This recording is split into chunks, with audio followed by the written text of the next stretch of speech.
Molt bé, molt bona vesprada. Abans de relatar les conclusions de la nostra taula de treball, volia fer unes xoquetes apreciacions per tal de millorar en futures sessions de treball els condicionaments. Ha estat un grup molt nombrós i l'espai i el format de la sala ha limitat bastant el debat. Majoritàriament hem estat d'acord amb el document de partida que s'havia plantejat Juanjo Iborra, ja que plantejava qüestions molt treballades anteriorment i que donen per a continuar sentant-nos moltes altres vegades i continuar treballant-les. He de dir que els ODS van més enllà de la política de cooperació, hem de tendir a una coherència de polítiques, hem d'apostar per la cooperació i apostar per mecanismes i fer-los complint, donant també un vot de confiança als nous equips de govern i confiar també en la voluntarietat política manifestada respecte a aquests assumptes. El punt de partida és el perquè de la cooperació, que és treballar i lluitar contra la pobresa als països del sud, i aquest punt de partida genera 3 línies de debat. La primera en quant al marc legislatiu, la segona en quant als òrgans de participació i la tercera el finançament. Del marc legislatiu de la reforma de la llei valenciana, creiem que és un model propi i diferencial amb el compromís ineludible del 0,7%, model que neix de la solidaritat, l'absència d'ànim de lucre i no cap ajuda lligada. Les propostes no poden dirigir-les ni condicionar-les i a més s'ha de democratitzar la cooperació valenciana incorporant-se el paper de les Corts, incloent el principi de coherència, alineant totes les polítiques de la Generalitat als ODS. La llei ha de reconèixer també el paper dels municipis en matèria de cooperació. En quant al marc organitzatiu i de participació, per una part, en quant als òrgans col·legiats de participació, cal una reforma consensuada per revitalitzar-los i fer-los operatius on estigui la societat civil present. Això és el Consell de Cooperació. N'hi ha que revisar-lo i fer nous reglaments que regulen quina va ser la composició i quina funció va tindre. Els òrgans de participació hauran de tindre un pla de treball recolzat políticament i amb una agenda tècnica, no sols reunions institucionals, sinó que també animen a la participació i que s'obtinguen resultats. És importantíssima la necessitat d'una bona diagnosi en base a la realitat per poder prendre les decisions. Hem d'aprendre de la participació i quin tipus de participació volem, amb metodologies i formats. I a més cal reforçar el sector per a poder fer la diagnosi perquè ara és un teixit que tècnicament està molt debilitat. Què reptes queden pendents? Una major relació i comunicació cap a la ciutadania, facilitar la participació dels països del sud, eliminar l'excessiva burocratització que allunya la ciutadania i a les poblacions del sud de la cooperació valenciana. En quant al finançament, hi ha que garantir amb una calendarització que s'avança cap al 0,7% i a més donar seguiment des del Consell de Cooperació.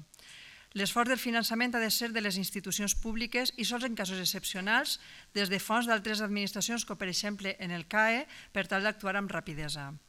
Hem d'apostar per l'educació per al desenvolupament, però amb finançament estable, destinant majoritàriament els recursos a projectes del sud i estudiar de manera consensuada els percentatges per a l'educació per al desenvolupament o d'altres. Hem de crear un sistema sòlid de cooperació on, més enllà del compromís del polític de torn, sigui un compromís, una qüestió de tota la societat valenciana representada al Consell. S'ha de fer un esforç per a fer sinergies on es treballi la coherència de polítiques de les diferents administracions i també d'altres departaments de la Generalitat.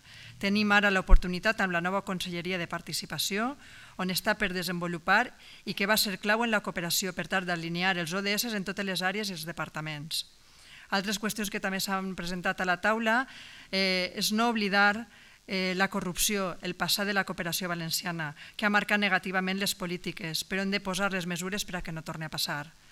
N'hi ha que també tenir en compte que estaria bé fer un reglament específic per a professionals de l'administració que puguen aportar la cooperació, a la cooperació, perquè estem tots d'acord amb el què, però es fa falta definir el com. Aquesta ha sigut la primera taula de partida d'una nova política de cooperació i anem a continuar treballant de cara al futur en aquests temes. Moltes gràcies.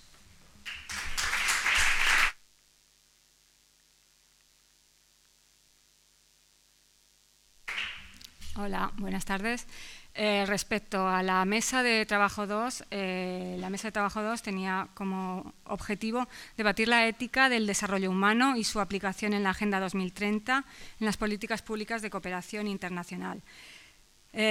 Para ello, la intervención nos la ha hecho de forma muy didáctica Marta, explicándonos todo lo que conllevaba, las dificultades que han llevado a cabo para finalizar la Agenda 2000, finalizar el estado en el que está ahora la Agenda 2030. Entonces, para empezar el debate, repito, el objetivo era debatir sobre el enfoque fundamentalmente de las políticas públicas de cooperación de la Generalitat del Gobierno valenciano. Pues este debate se ha estructurado en 4 ejes fundamentales para ir cerrando uno tras de otro. El primero era hacer propuestas sobre el enfoque que debían tener la política pública de cooperación valenciana.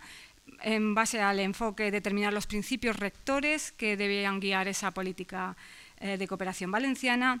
Y luego fijar los principios, los enfoques transversales en ese enfoque y ya derivar a las líneas estratégicas, pero no ha dado tiempo a debatir sobre las líneas estratégicas. Así pues, respecto al primer eje de trabajo, que era el enfoque, la propuesta, digamos, mayoritaria, en la que se ha llegado por consenso, ha sido adoptar un enfoque basado en derechos humanos, con la incorporación de diversos matices a ese concepto de derechos humanos en la línea de la propuesta de la autora Marcela Lagarde, para contemplar específicamente de una determinada forma a las mujeres.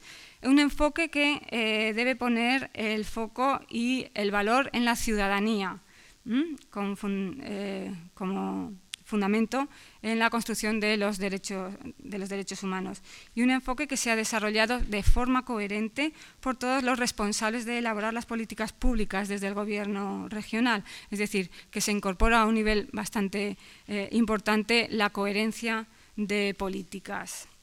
En relación a los principios rectores en que deben derivarse, en que se sugiere, son propuestas que debe derivarse este enfoque basado en los derechos humanos, se sugiere pues, partir como marco de referencia de los principios rectores contenidos en la Agenda 2030, es decir, las 5 Ps, el de persona, planeta, prosperidad, me dejo uno, partnership, y el otro era paz, como punto de partida. Incluir como principios especialmente de relevancia en este punto de principios rectores, principio de coherencia de políticas, principios de igualdad y género, principio de participación. Se ha hablado también de visibilizar la infancia como aspecto bastante importante, principio de corresponsabilidad, principio de rendición de cuentas. Y luego ya también se han hablado de otros principios rectores más operativos, como el principio de eficiencia, el principio de eficacia, de apropiación, de alineación, de gestión para resultados. Y, en tercer lugar, a lo que ha dado en relación a los principios transversales, pues incorporar el derecho de las mujeres y el enfoque de género en el desarrollo, los derechos comunitarios, los derechos de la infancia, los derechos de los refugiados, el derecho de autodeterminación y tener en cuenta como enfoque novedoso los derechos de la tierra. Luego, también se ha tenido en cuenta que para poder llevar a cabo todo esto de forma real, hay que adecuar todos los instrumentos, los presupuestos y los criterios de baremación a este enfoque de derechos humanos en el que ha habido mayor consenso respecto a cuál debe ser el principio rector de las políticas. Se ha hablado ya no tanto de las políticas de cooperación, sino en consonancia con esta coherencia de políticas que deberían estar presentes en todas las políticas, lo deberían tener presentes todos los redactores de políticas del Gobierno autonómico. Bueno, eso más o menos es lo que hemos podido cerrar por consenso en la mesa 2. Gracias.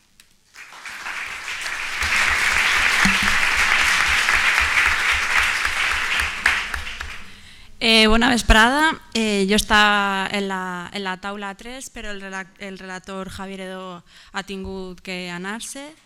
La meva taula, que tractava de la coherència, la transparència i la rendició de comptes en les polítiques públiques de desenvolupament, la ponente Ana Ayuso del CIDOB ha fet una xarxa, una discussió ben interessant, i hem tractat sobretot 4 aspectes fonamentals. El primer de tot era la ciutadania, les administracions, els responsables polítics i els agents de cooperació. Molt bé.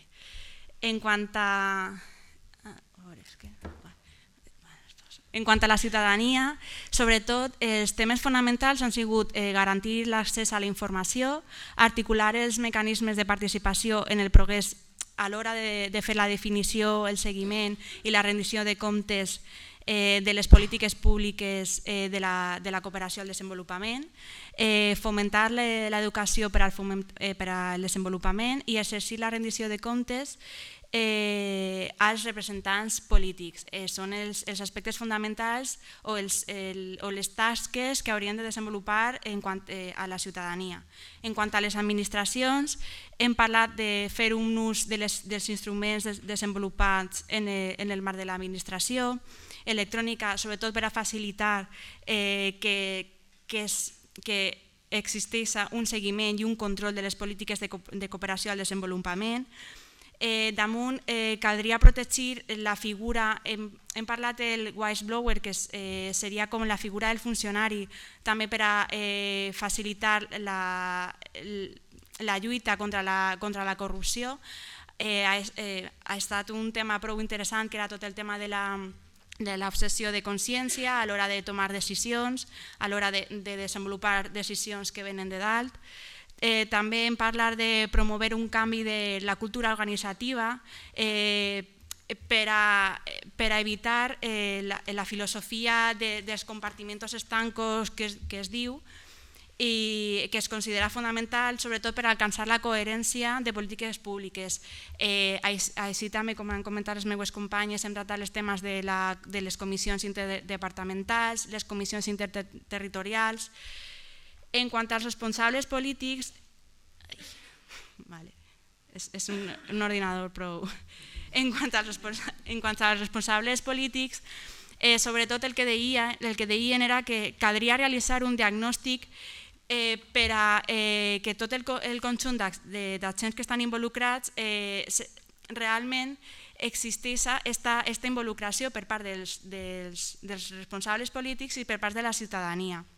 També caldria tindre en compte tot el treball que ja està fet i que ja s'ha realitzat per part dels agents de cooperació i també per a desenvolupar i per a complir els compromisos polítics que hem estat adquirint al llarg de tots aquests anys, com pot ser el Pacte Valencià contra la Pobresa, les agendes 21 locals, la proposta de transparència i qualitat en les polítiques de cooperació al desenvolupament, que va estar elaborat per la Coordinadora Valenciana d'ONGs. També hem parlat de les orientacions per a la rendició de comptes en matèria de cooperació internacional, que és un document que ha fet la plataforma 2015 i més. Són una sèrie de documents que ja estan sobre el paper i que caldria també fer un ús d'ells. Després també hem parlat sobretot d'un compliment estricte de la llei, perquè s'han apuntat exemples que no s'ha complit els marcs legislatius i les persones i els assistents han parlat sobretot en matèria de subvencions, en matèria de la llei de procediment administratiu i en matèria de corrupció. Després hem parlat també d'un desenvolupament específic en matèria de cooperació de la llei de transparència i sobretot també l'accés a la informació i al bon govern, que és la llei que està promovent. I ara vuelto a hacer. Després, en quant a la coherència política, els participants sí que han manifestat que aquesta conferència haguera estat promovida per la Conselleria de Presidència per a poder també abarcar a tot el conjunt de totes les conselleries. Entenien que millor, en lloc d'estar promovida per la Direcció General, haguera estat promovida per la Conselleria de Presidència. I en quant als agents de cooperació, s'han parlat de tots els mecanismes del lobby, de la importància en quant a fer els grups de pressió, fins a quin punt si caldria posar límits o no posar límits als grups de pressions dins l'administració pública.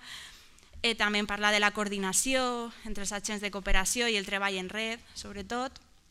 I, com també s'ha dit, el tema del nou Consell, el Consejo Valenciano de Cooperació, que ha d'integrar els agents, els grups polítics i ha de poder adoptar aquestes decisions i que sobretot, i és la paraula que s'ha repetit a lo llarg de tota la sessió, és la decisió, que totes aquestes decisions siguin vinculants a l'hora després de fer i d'aplicar les polítiques públiques i d'aplicar la rendició de comptes.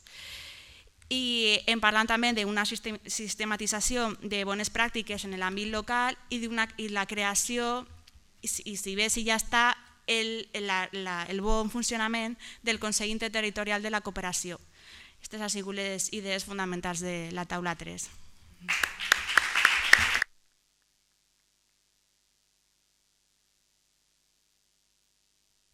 Comencem la mesa 4, 5 i 6, que vos sabeu donar compte que estem així els tres treballant com a bèsties.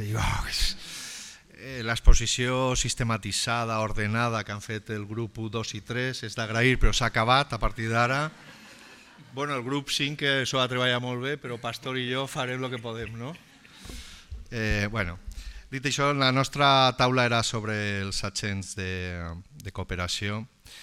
Nosaltres hem tingut la sort de compartir amb Mercedes Ruiz Jiménez un anàlisi i una aportació de claus.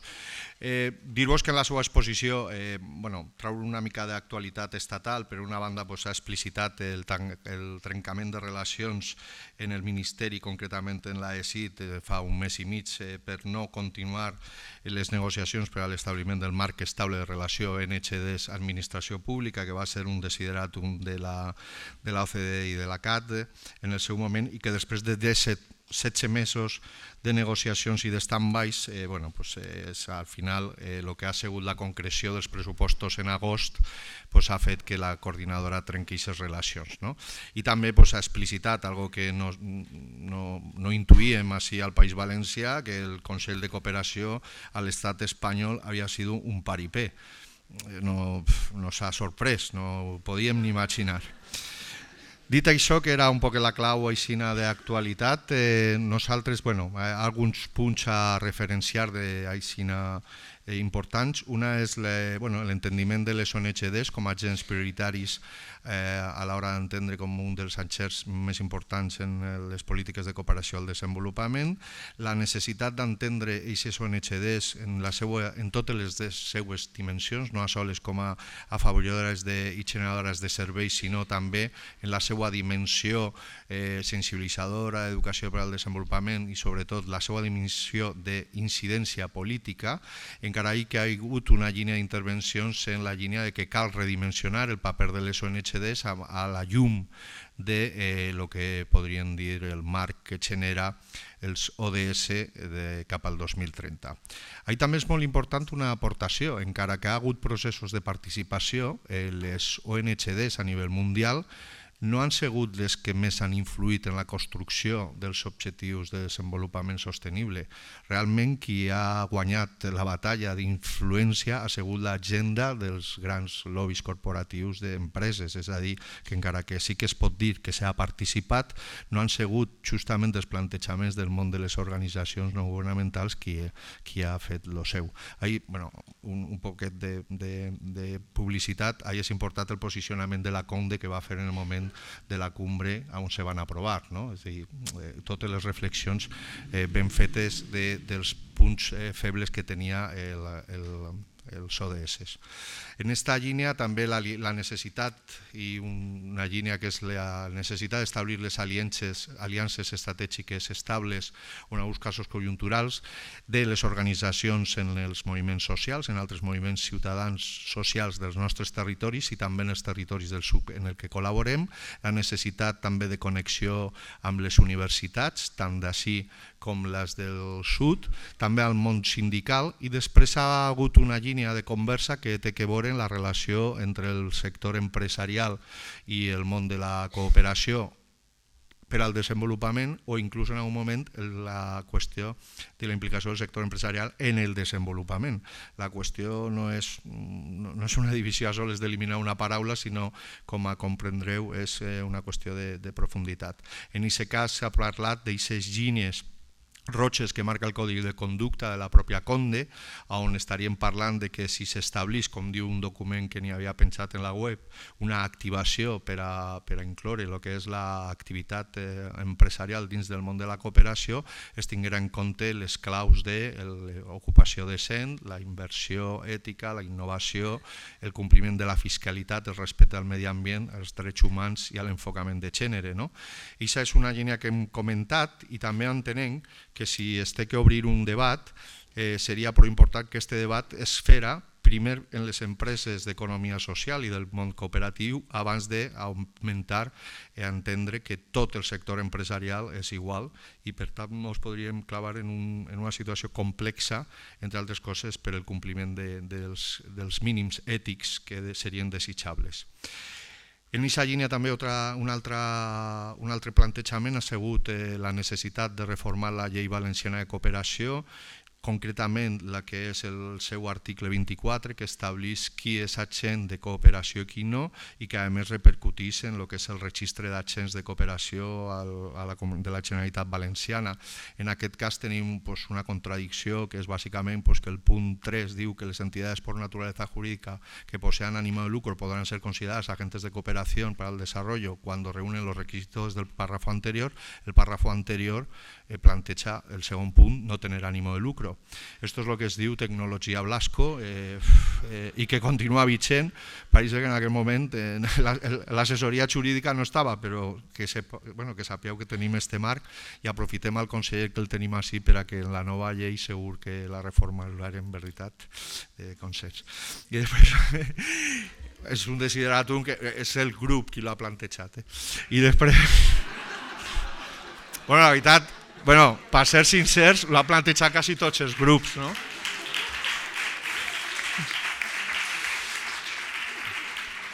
En quasi tots els grups està volant això de que tenim que fer uns esforços en participació i consens de reformular la llei.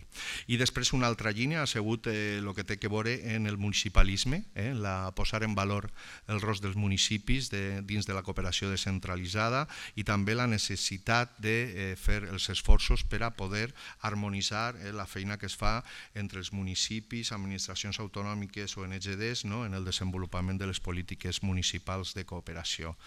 Queden algunes línies més, sobretot una altra que és la necessitat d'entendre cada vegada més que el que és la cooperació en països de renda mitjana es té que plantejar d'una altra fórmula, en un plantejament molt més horitzontal, en més innovació col·laborativa i que no solament és l'agenda d'ODS qui s'adelanta en aquests plantejaments, sinó que les organitzacions són conscients de que cal replantejar-se aquest paper, sobretot en aquests països. Més o menys ha sigut això. Moltes gràcies.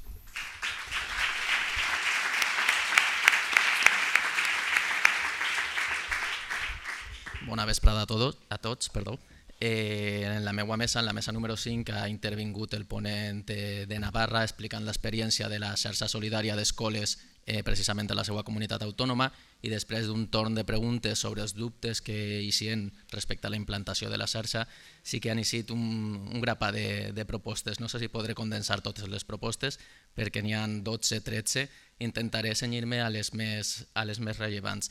La principal proposta de tots els companys que han participat és que no partim de zero. Si parlem d'educació per al desenvolupament, que és la taula, la mesa número 5, n'hi ha molta experiència, n'hi ha molt de capital social precisament a la comunitat valenciana. Això sí, el que sí que hem de fer en ares de la qualitat és que s'ha de sistematitzar aquesta experiència. S'ha de crear un espai precisament per a ficar en valor i a replegar tota experiència de la comunitat valenciana en matèria d'EPD. Aquesta experiència, precisament des de la coordinadora valenciana, ja s'està replegant i ja n'hi ha un esborrany d'estratègia d'educació per al desenvolupament. I aquest esborrany precisament s'ha de tindre en compte per a enriquir una possible estratègia autonòmica en matèria d'educació per al desenvolupament. En aquesta estratègia o en aquest esborrany que està replegant la coordinadora valenciana ja s'ha replegat la diversitat precisament d'ONGs i de les actuacions que estan fent. És fonamental que aquesta diversitat quede reflectida i no se limite precisament en una possible estratègia autonòmica. El treball que s'està fent a nivell formal i no formal s'ha de delimitar molt bé si és sensibilització o formació. L'administració precisament ha de treballar en la coordinadora per a que se produïsca la transferència d'aquest coneixement de les ONGs i que se vincule precisament d'alguna forma aquesta experiència en el treball posterior que se pot fer o bé des de les universitats o bé des dels centres educatius. Un altre punt que s'ha ressaltat moltíssim en la mesa és la falta d'una estratègia pública. S'ha de portar una estratègia coordinada a tots els nivells i en totes les administracions, no només en l'administració autonòmica, sinó també en la local. Precisament en el marc del Consell de Cooperació Valenciana se podria crear un grup de treball per a que aquestes polítiques siguin consensuades en matèria d'EPD. I també s'ha volgut ressaltar el treball en red, que és fonamental que en aquest treball en red estiguen implicats tots els agents i tots els nivells, a nivell formal, no formal i informal. I molt important en la formació formal i no formal és ficar en valor precisament les didàctiques que se fan servir per a l'EPD. S'ha de treballar en metodologies específiques i sobretot en la banda emocional del coneixement i de l'aprenentatge. En el camp de les emocions és molt important fer aplegar l'experiència activa i el reconeixement a l'experiència activa dels participants, de les persones implicades en les ONGs. Precisament s'ha proposat també fer un reconeixement més formal d'acreditació a aquesta experiència que se pugui replegar en els currículums vitae dels col·laboradors o dels voluntaris. Una altra línia principal, i precisament aquesta mesa se formava en aquest sentit, és que la Conselleria d'Educació i de Participació han de treballar de forma conjunta i en una mateixa direcció, no només a nivell pressupostari, que també, tant en el nivell formal com no formal, però també coordinant els sectors. És a dir, la Conselleria d'Educació ha de ficar de la seva banda per a implicar als centres educatius. Tenim ja centres que estan treballant en les ONGs i aquests centres segur que continuen treballant, però aquestes propostes han d'aplegar aquells centres que realment no coneixen la formació que estan fent en matèria d'EPD les ONGs. Com ja havia dit, molt important precisament revaloritzar i visibilitzar el treball previ que ja han fet les ONGs en matèria d'EPD en els centres educatius. Podria ser com la proposta de Navarra, crear una xarxa d'escoles solidàries o xarxes de solidaritat. I molt important també, precisament, és que si volem que s'integren aquestes polítiques dins dels centres, la formació del professorat, tant la inicial com la contínua, és fonamental que replegue en matèria d'EPD dins del seu currículum per assegurar que els docents estan preparats. I per últim, també s'ha proposat crear un sistema d'acreditació voluntari per a que els centres educatius superiors puguen d'alguna forma demostrar la seva adhesió als objectius dels ODS. Gràcies.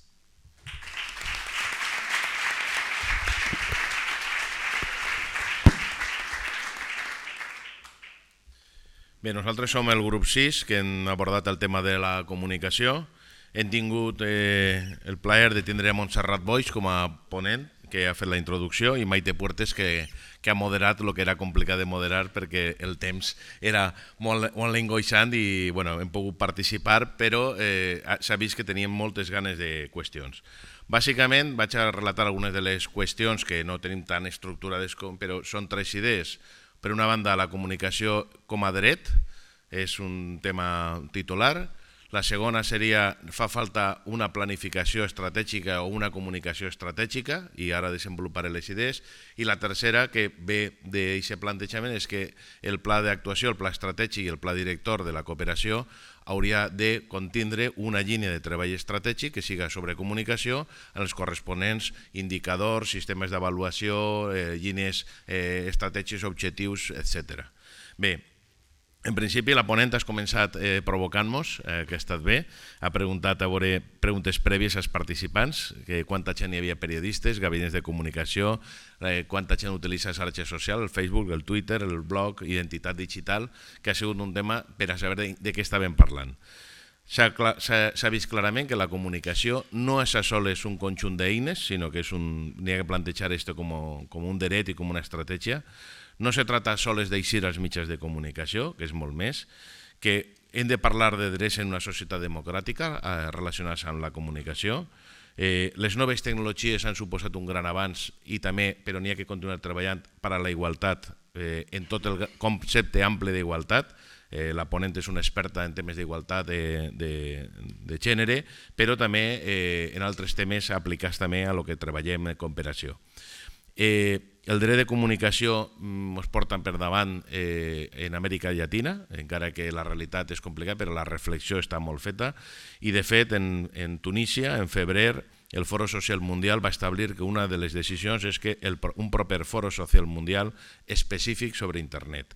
Per tant, estem detectant i se constata que les ONGs estan passant de la tecnofòbia a un camp dels drets. Per altra banda, en aquest sentit, el dret d'accés de la ciutadania als mitjans de comunicació és algo establert en la pròpia Constitució, però que no sempre se complís.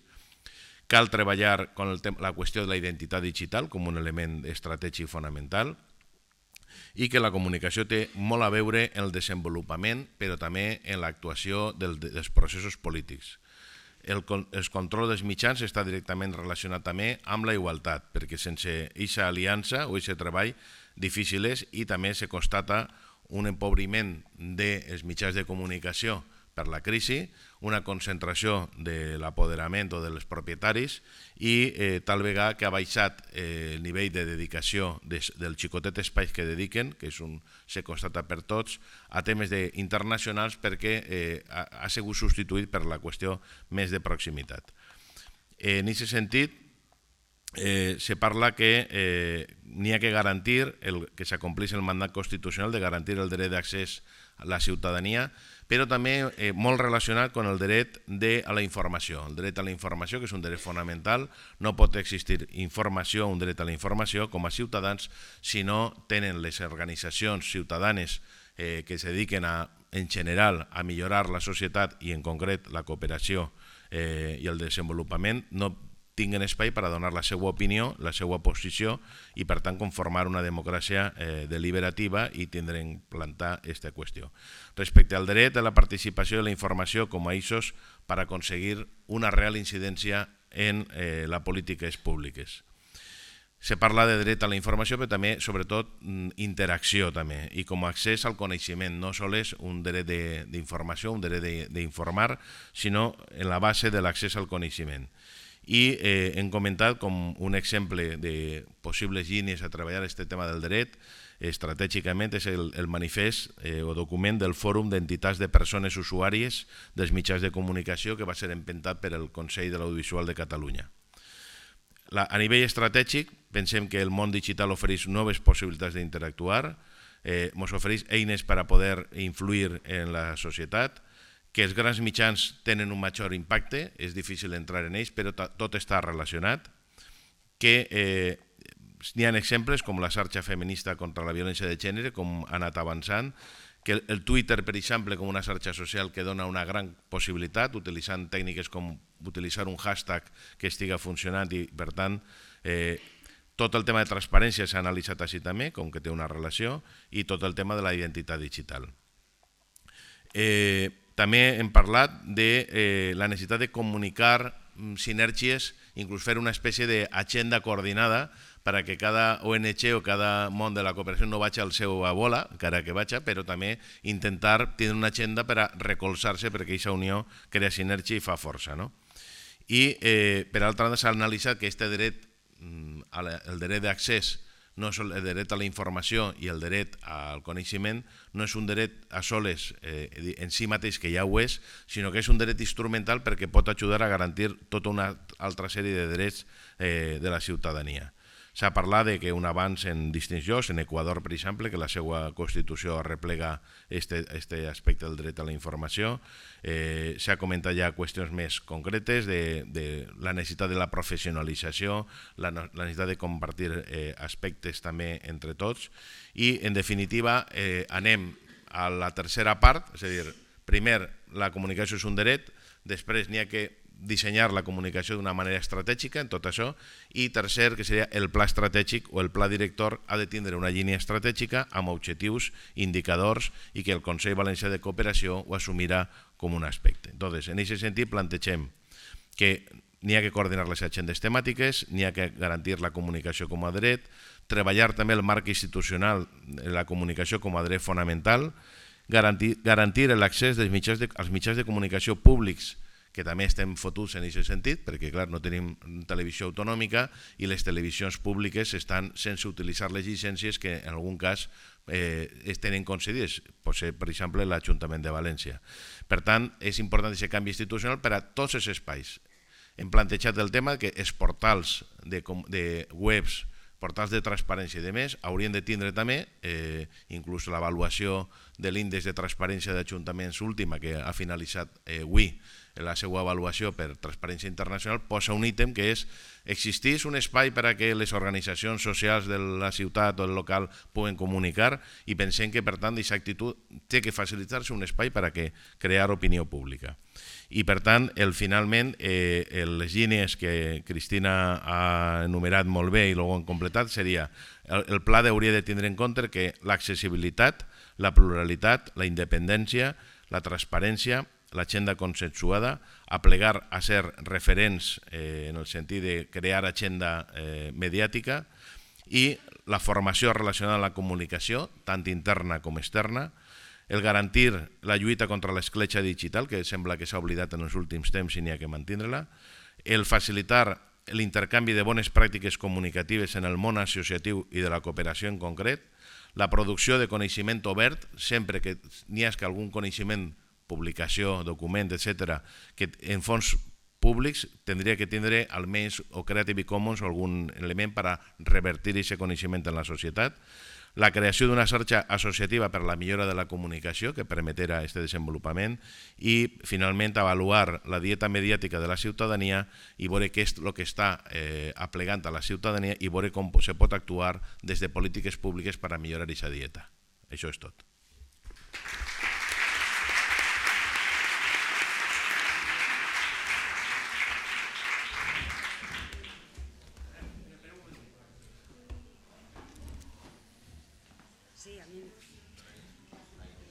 Me ha tocado hacer un balance de todas las líneas comunes que han recogido cada uno de los relatores de las mesas, y yo creo que todas estas líneas, estos retos de la cooperación valenciana, los voy a resumir en 3 o 4 frases.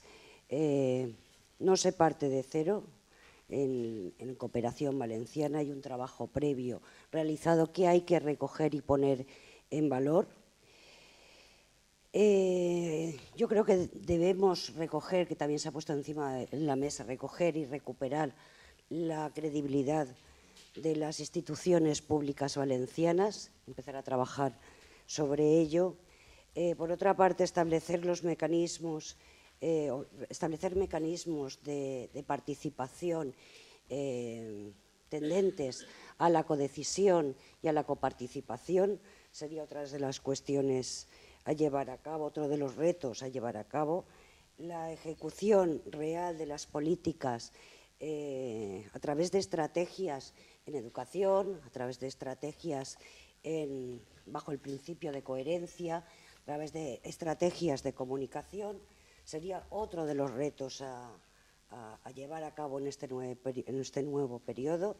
Y por último, consolidar, o la necesidad de consolidar, un sistema de cooperación, de normativa, de participación, de financiación, de impacto, que perdure consolidado y que perdure más allá de una legislatura, que recoja y que cree un sistema sólido y serio, que siga esa agenda a 2030, que podamos seguir las metas y objetivos previstos en esa